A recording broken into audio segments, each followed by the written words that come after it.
yang bilang bahasa Inggris Pak Jokowi lucu, aneh, tapi presiden. Kemudian ada orang ngaku dirinya sendiri, ngaku sendiri jenderal. Tentara bukan, polisi bukan, pejuang bukan, ulama bukan, Nabi juga diragukan. Hari ini ingin meratakan, kemudian ditembak. Katanya pejuang, mujahid, banyak pendukung, banyak pecinta. Sampai hari ini belum ditemukan pelaku penembakan. Indonesia tanah air beta, pusaka abadi nan jaya. Jenderal karnaval. Tunggu nanti 17 Agustus, ya. Tunggu. Waktu kecil nggak sempat ikut karnaval, sibuk tawuran. Besarnya ya kayak gitu. Lo anjing, ala lo anjing. Nah, gua nyanyikan gitu kan, nggak enak. Oh, ajojing. Oh ya, ajojing. Maaf, salah lirik. Ala ajojing. Udah, mending gitu aja. Hah? Ini apa lagi? Waktu itu pernah jelang kesepian, nggak ada yang peduli lagi, lempar pale anjing ke pondok. Ini mau lempar pale apa lagi? Pale otong. Rataken, saudara. Jenderal, heran gua, kagak malu ngaku diri jenderal umat Islam. Yang satu lagi imam umat Islam. Pemilu kalah. Satu jenderal umat Islam, dua imam umat Islam, imamul ummah, imamul muslimin. Tapi kita tahu di Indonesia ini mayoriti penduduknya beragama Islam. Tapi kok kalah pemilu ya? Makanya jangan rakus, jangan sebarkan fitnah kepada lawan. Kita harus bijaksana. Hana talu, hana menang urang behe, hana talu urang bijak. Tidak akan menang si pemberani, tidak akan kalah si bijak.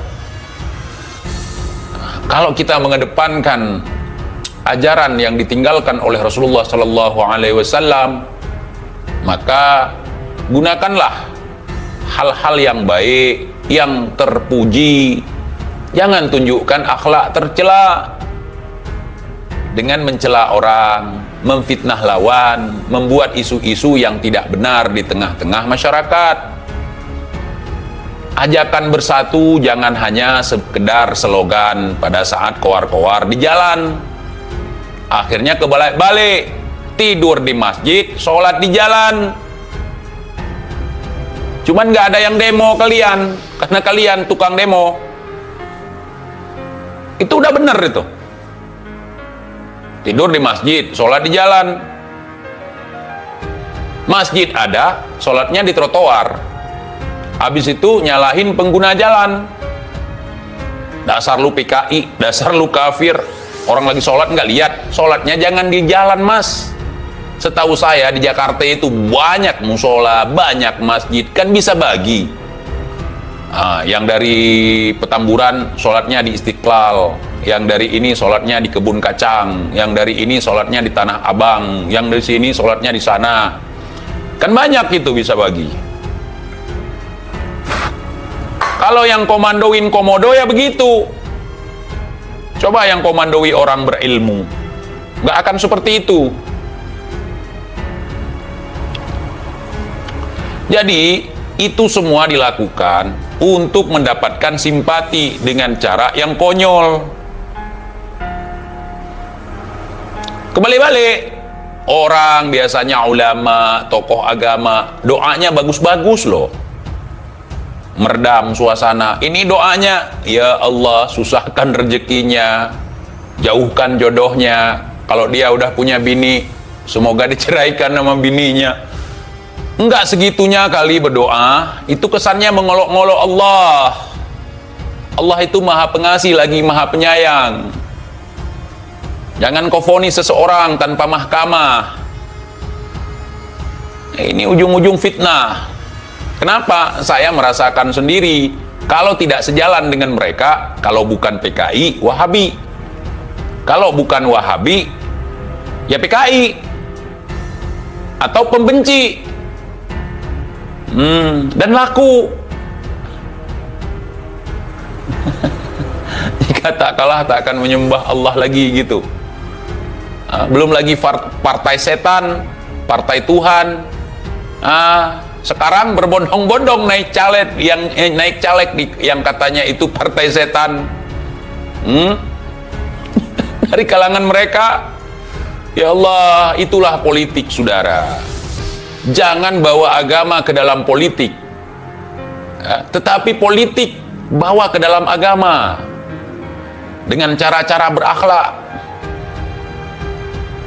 dengan cara-cara agama, bukan menjadikan agama sebagai alat untuk mempolitisasi umat.